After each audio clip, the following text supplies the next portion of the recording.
Hello and welcome to the Mad Knitting YouTube channel. My name is Susan. My pronouns are she, her, hers, and this is my corner of the internet where I talk mostly about crafting. It's sort of my knitting video journal, and occasionally I will also chat a little bit about what I'm reading or sometimes current events, things that are on my mind. Today is Tuesday, January 4, 2022. You can find me on Instagram as madtown_mama. You can find me on Ravelry, if that's a site you can use, as madtownmama without the underscore. So it's Tuesday morning. I work from home, but decided to take a break, even though it's kind of early, and do this video because my children are still asleep upstairs, so I can do this with some relative peace and quiet. They are still asleep because they're not in school, because school was canceled because of the Omicron variant absolutely raging everywhere, and schools can't open when so many of their staff are sick, and when they can't get enough bus drivers, and when there are health and safety concerns.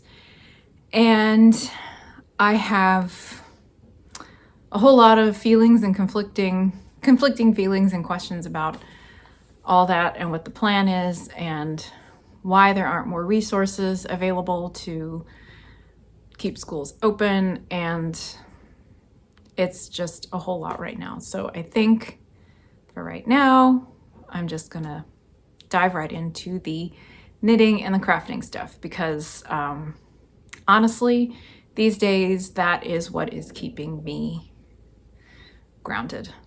I've said on my Instagram account a couple of times that I knit constantly because I use it as a coping mechanism, basically. You know, when everything is so uncertain and when I'm so frustrated and angry and furious about a lot of things, I can knit. And so I do, and I end up with a whole lot of stuff, knitted stuff, some of which I keep and some of which I give away. So this is episode 8. I forget if I mentioned that already. And today I have a lot of knitting to share with you. I'm not going to share reading and stuff because, you know, probably isn't time. Anyway, I have a finished object. Last time I did a video, this was just in my imagination. This was just a planned project. It is this shawl, which I knit in about 5 days. I started it on Christmas Eve, and I finished it on my birthday, which is December 29. And I enjoyed absolutely every stitch of it. This is the shawl, A Shawl by Joji Locatelli. It's called Some Me Time, and it was published in her fall collection from just this last fall. And I think in my previous episode, I said it was either for fingering or sport weight, and that wasn't completely accurate. She has instructions for either sport weight or DK. So I was using fingering weight yarn, but it's the sort of airy, fluffy fingering weight that can very easily translate to bigger gauges. So I was kind of thinking in terms of support weight when I made it. I used size 7 needles, and I love it. Let me tell you about the yarn. So the pattern is not written for multiple colors, although it was very easy to adapt it for that. I just did this because I thought these yarns looked nice together, and I didn't have enough of any of them individually, so I just decided to combine them. So this main color, this natural undyed color, is a 2-ply Polwarth that I bought this past fall at the Wisconsin Sheep and Wool Festival. It's from Round Barn Mill, which is in Illinois. And I think what they do is they process fiber from a bunch of small farms around. So I'm not sure what farm this is from, but it's like very, very springy yarn, very stretchy yarn. And I used every last bit of a 350 yard skein. I had like this much left over, so that was very satisfying. The other yarns here are from Utopia, which is a mill and also a fiber shop based out of Viroqua, Wisconsin. This is the Ridge fingering weight yarn, which they mill themselves. And what is so cool about these colors is that they are made from leftover bits of wool. She separates them into basically warm colors and cool colors and then spins those all together. So this sort of rusty orange color is called warm temps, and this dark teal is called cool temps. And each skein was 200 yards. I was actually afraid I might run out because shawls always surprise me. Like when you get this one, you start at the top and work your way down. So every other row gets a lot longer with the increases in the middle and on the sides. So by the time you get to the bottom, like it takes quite a lot of yarn to do even just this one repeat. And I was afraid I might run out, but I didn't. And I had enough of the cream left to do one last repeat. And I think it balances out very nicely. So I'm very happy with how this turned out. And I'm chilly, so I'm gonna put it back on. Yeah. And in case you're curious about the t-shirt I'm wearing, I'll put some information about it in the description box below because it's not showing up very clearly, but it's a AOC quote and it was a shirt that I wanted for my birthday and I got it from my husband.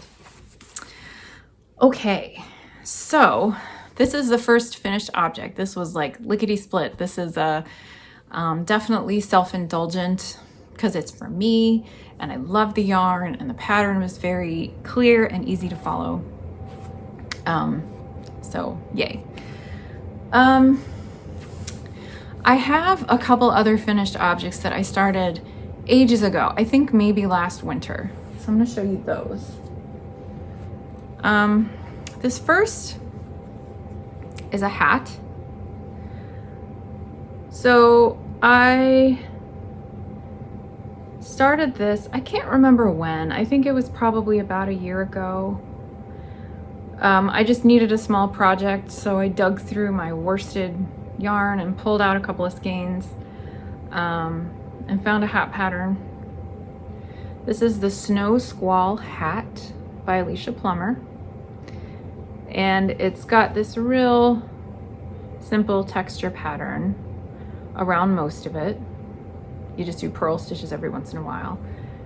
And then there's this one cable panel that goes up.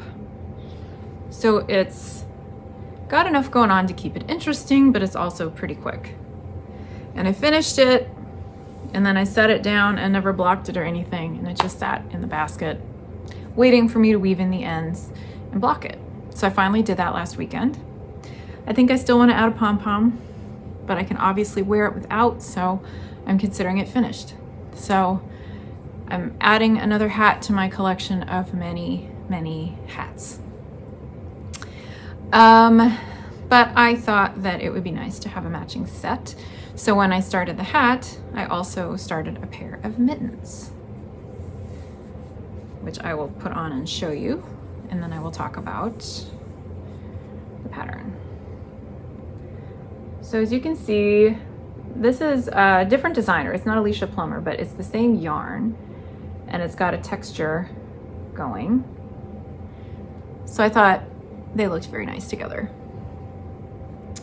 Again, I started these mittens around the same time as the hat, maybe a year ago, and whipped through them except for the thumbs, and then I set it down and didn't pick them up for a year.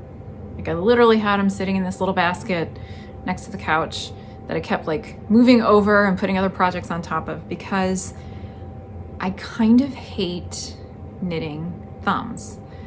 I don't know why, because they always go really fast. I guess because it's just fiddly, you know, you've got this tiny little circumference going around the thumb. I use double points for small circumference knitting, and for thumbs, they're just sticking out. It feels like you're always having to slide the stitches around, and I just didn't get around to it until finally last weekend. I was in the mood to finish or rip out some projects just to sort of try to start with a clean slate at the end of the year, which didn't totally happen, but I did get these finished. The yarn is Patton's Wool Classic that I bought ages ago. I don't have the label, so I don't remember the color. I don't remember where I got it. I'm sure at a local place. But it's this nice heathery color, and it's a nice set. I don't even know if I will keep these to use myself or save for a gift for somebody who doesn't mind hand washing. But anyway, the mittens, let me show you the pattern. The mittens are from this book called Within. It's by Jane Richmond and Shannon Cook. And the mittens pattern is called Woodstack. And that's a Jane Richmond pattern. I got this book when it came out a few years ago, and I hadn't made anything from it except for these. There's some nice things. It's a lot of sort of chunky knits, like a couple of big cozy sweaters, a big cozy shawl, and you know, aesthetically the book is so pleasing. It's all these photos of, you know, a couple by a campfire looking all very romantic and cozy by the fire. Anyway, I don't know if I'll make other patterns out of here. They're nice, and I'm glad I have the book. But, you know, it's pretty basic, but we'll see. I at least made one thing out of it, so that's good. I didn't bring them to show, but there were a couple of sweaters I started in the spring of 2020 that, surprise, surprise, didn't make the cut, weren't working out. So I finally dug them out of the bin they were buried in and ripped them out. So I have a clean start with those, and we'll see what I do with the yarn. I have some ideas, but no firm plans yet. Okay, I'm gonna check my notes, because that is it for finished objects. I have just a couple of works in progress to show you. I was hoping to have started the Paper Doll sweater by Kate Davies. I swatched for it and realized after I swatched that I didn't have a long enough needle for the sweater. So I need a size 2 needle for everything except the color work. I'll have to go up a size for the color work.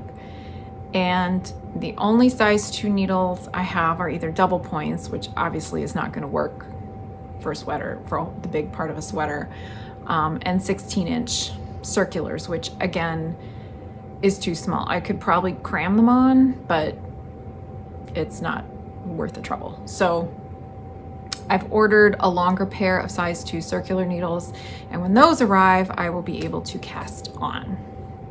In the meantime, I have a couple other smaller projects to show you.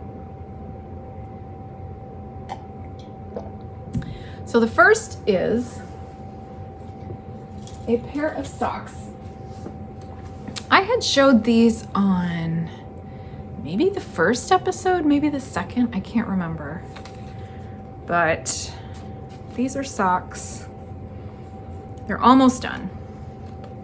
These are socks that I'm making for a friend of mine who I used to work with. That's how I know her.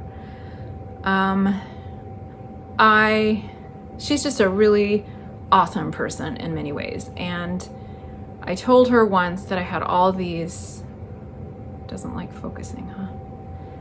Yeah, that I had all these old Vogue knitting magazines that I didn't want and wasn't sure what to do with. And she took a few of them and said she would make a collage that I could hang up in my sort of crafting cave, which is an unfinished room in our basement where I keep my crafting stuff and where the exercise equipment that my husband keeps buying is piling up. That's okay, there's room for everything. Anyway, she's not done with that yet, which is totally fine. There's no hurry. But anyway, in exchange, I said I would make her a pair of socks. So this is the first one.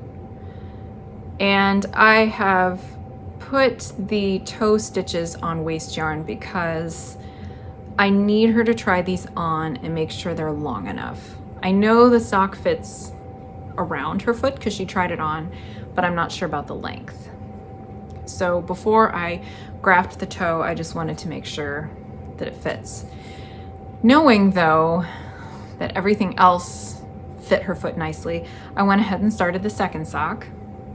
And I've got it all the way down to the point where I would start the toe decreases, assuming that it's the right size for her. Boy, this camera just doesn't want to. So I'm particularly proud of these socks because I am making up the pattern. Let me show you some details about it. So it's cuffed down. That's how I make all my socks. It's my preferred method. I have a 1x1 rib, and on the top of the foot, well, down the cuff and then on the top of the foot, I've got like a faux cable going down both sides. In between that, the 1x1 rib continues, so that'll be like a nice snug fit, should be very comfortable. On the back of the cuff, once you get past the top part, I did like a garter rib, so it'll still be snug, but also has a little more texture. And those knit only lines continue down the heel. So that's the main gist of the sock. Oh, and for the heel, I always do this. I have a 3-stitch garter edge along the heel flap, which I think it looks nice, and it also makes a nice tight edge for picking up stitches for the gusset. So my plan, I'd been thinking of writing up a pattern for these socks, but I was kind of on the fence about it. I'm not a designer. I don't have very much experience writing patterns. I've written up a couple of hat patterns, maybe like a pair of baby mitts or like toddler mitts that I put on my blog way back when. And those are free because, you know, I'm not like a real designer. And so for these socks, I was thinking, you know, I really like this design. I'm very proud of how I got everything very symmetrical and lined up. And I've got the math kind of figured out so that it could work for a variety of stitch counts and things. So I would like to write it up as a pattern, but I'm not. The things holding me back are the time, because pattern writing, I think, is actually, you know, it takes a lot of skill to make things clear. Also, like document design is another aspect of it that I would have to really work on. And if it was going to be a pattern that people would pay for, I would need to find a tech editor and I would need to find test knitters. And I'm just not sure I'm at that point. That would take money, which, you know, we need to value the work people are doing. So it's not that I oppose paying tech editors, obviously. But I'm just not sure if it's worth it for me to go through that process. So I'm still thinking about how best to approach this.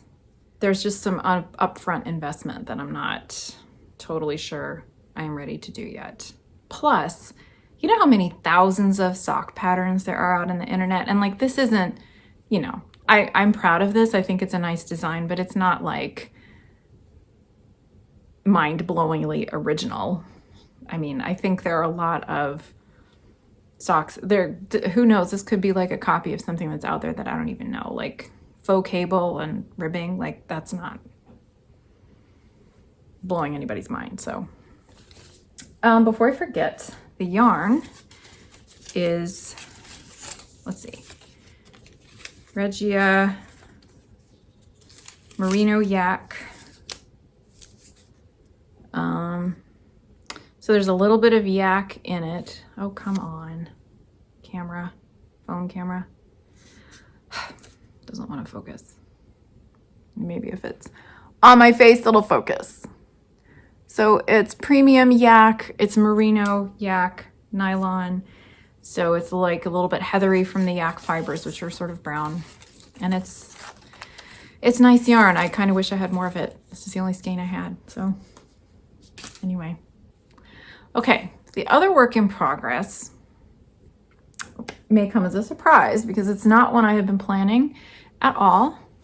But it has been so fun. I've just been kind of knitting obsessively on it for the last 2 days.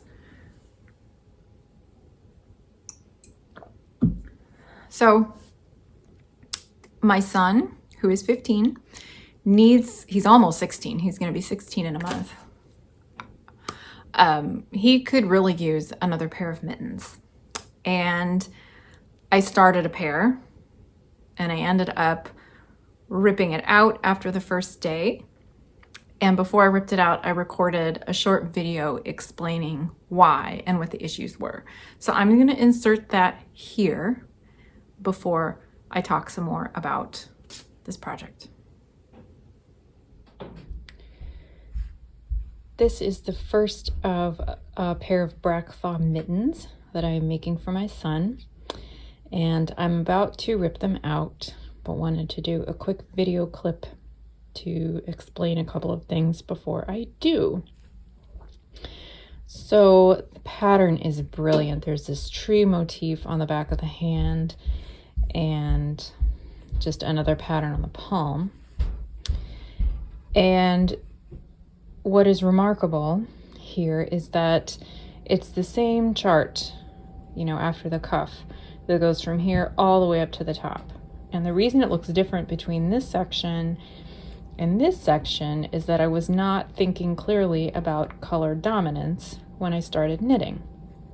So on the back of the hand with the tree, I really wanted this red color to stand out. And when you are doing stranded color work, the way I do it, I hold one color in my right hand and one color in my left hand. My right hand is my dominant hand.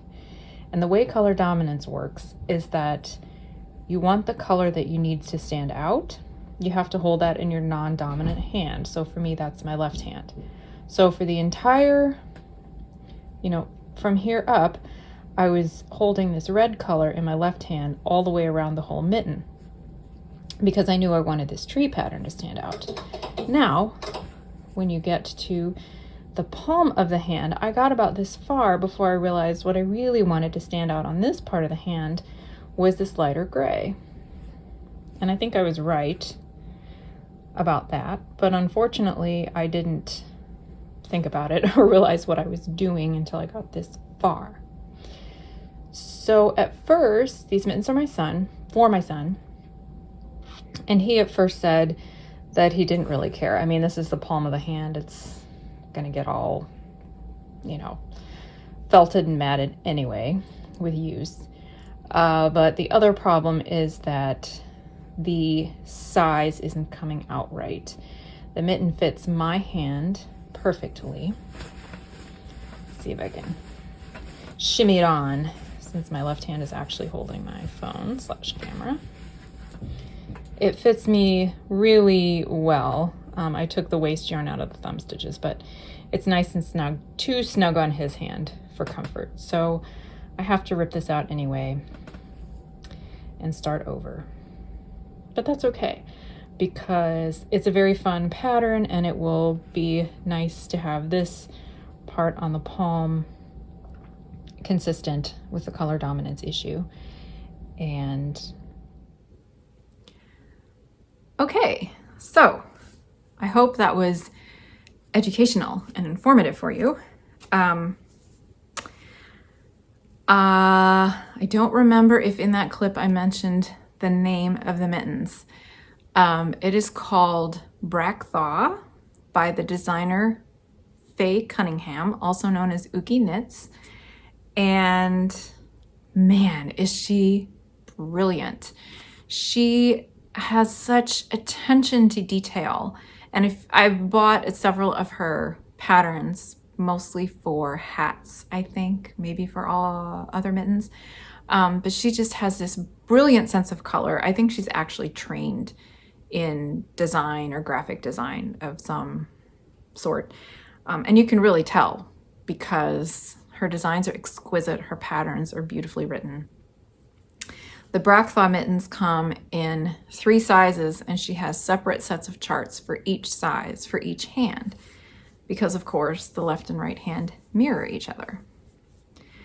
So I ripped out the first one because it was too snug and cast on again in the medium size, which fits him perfectly. It's a little loose on my hand. And here I will show you what I've gotten done. I mean, it's just gorgeous. So this is the right hand. Obviously, you can see that tree pattern. Here's the palm where I actually did my color dominance properly for the whole thing. Last night, as I was getting up to the top, I noticed that I made a mistake, and I am really annoyed with myself, but I'm not ripping it out, and I'll show you what that mistake is. So you can see that up the side, there is this red line of stitch that really clearly marks, you know, the top from the palm. And there should be one of those running up the second side too. Come on. But there's not, because I failed to, good grief, where's the camera? I failed there. I was supposed to cast on 1 stitch after putting the thumb stitches on hold, or, you know, on waist yarn.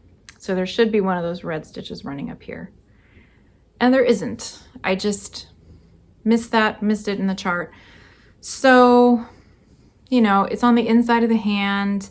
It makes the stitch count off by 1, which is not going to affect the fit. And I don't feel like ripping it out and fixing it. So that mistake is going to stay. Now, I'm going to tell you about the yarn a little bit. This is from Deep Stash. I don't remember when I bought it or why or where, but I do know that it is Classic Elite. It is called Fresco. It is a blend of merino, alpaca, and angora. I think it might be 60% merino, 30% alpaca, 10% angora. So it is really, really soft. It is really, really warm. It is listed as a sport weight yarn, but it's very thin. It works very nicely, worked up as if it was fingering weight. For this, I'm using size 1.5 needles, and I'm getting a gauge of, I think, 17 stitches to 2 inches. Yes, so that's like 8.5 stitches per inch. Anyway, it fits, so that's what matters. So I got this yarn ages ago. These are the 2 colors I'm using, and this is all I have. I had 1 skein of each. And when I had to pull it out and start it over on the medium size, I was worried that maybe I wouldn't have enough. So I was debating what to do about that, because I really wanted to use these colors in this yarn. So then I thought, okay, well, the worst thing would be if I like ran out partway up the hand and then had to use like different colors or different yarn or something up at the top. I thought that would look funny. But it wouldn't be bad if the cuffs were contrasting. It wouldn't be ideal, but it wouldn't be bad. So what I decided to do was just start, skip the cuff section and just start at the main colorwork part of the chart. So I did a provisional cast on. I just used some leftover sock yarn in a contrasting color, cast on the number of stitches that I needed for the mitten, and just went up the chart that way. And I went ahead and did the thumb. I hate doing thumbs, like I said, but I thought I really need to get this thumb done so that I can weigh the mitten, weigh what I finished on a kitchen scale, and then weigh the yarn I have left to see if there's going to be enough. And glory hallelujah, this weighs like 30 grams, more or less, counting the waste yarn. And what's left weighs about 70 grams. So I will definitely have enough for the second mitten. What I will do when I am done with the second mitten, minus the cuffs, is split what's left in half and see if that's enough to do the cuffs or if I need to just pick a contrasting color. But I will have enough for the second mitten for the main part. So that's good. Classic Elite, I think the yarn company just closed altogether a while ago, and you can still find Fresco on some D-stash pages on Ravelry. I'm kind of sad because, gosh, this is nice. I actually have a couple of skeins of black and a couple of skeins of navy blue and one skein of white. So if I have to do contrast cuffs, it will at least be in the same yarn. So it will still feel the same and be nice and soft and everything. But that is my journey with these mittens. Again, these are called Bracthaw by Faye Cunningham, and I love them. I might need to make a second pair for myself because they're just so cool. And I'm thrilled that my son seems to like them.